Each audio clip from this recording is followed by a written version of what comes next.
Pașii mei scot praf din tăcere și cerul nu mai promite nimic.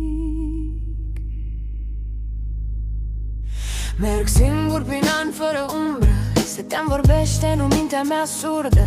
Am ars poduri, am pierdut direcții, oameni ca miraje dispar la intersecții. Vor pe umeri greșeli ca nisipul, vântul le mută, dar nu și riscul. Fiecare pas e o luptă cu mine, în deșertul vieții n-a pe divan. Și strig, dar ecoul nu vine, doar inima bate mai tare în ruine.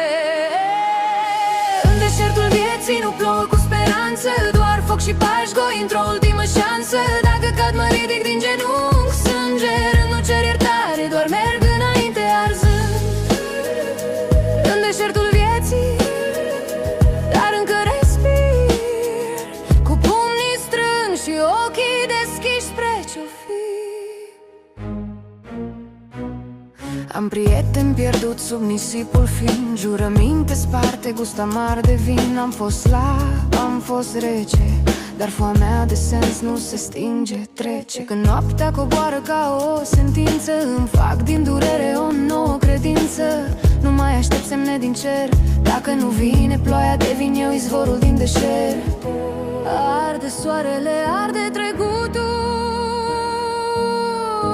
dar din cenușă îmi ridic începutul.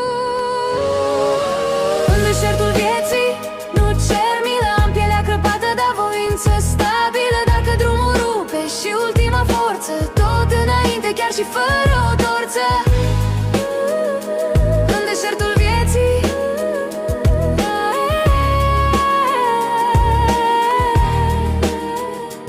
în deșertul vieții,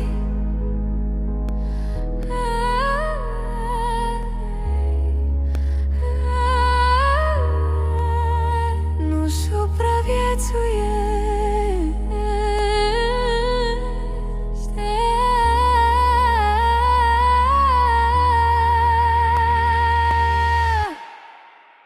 Te construiești.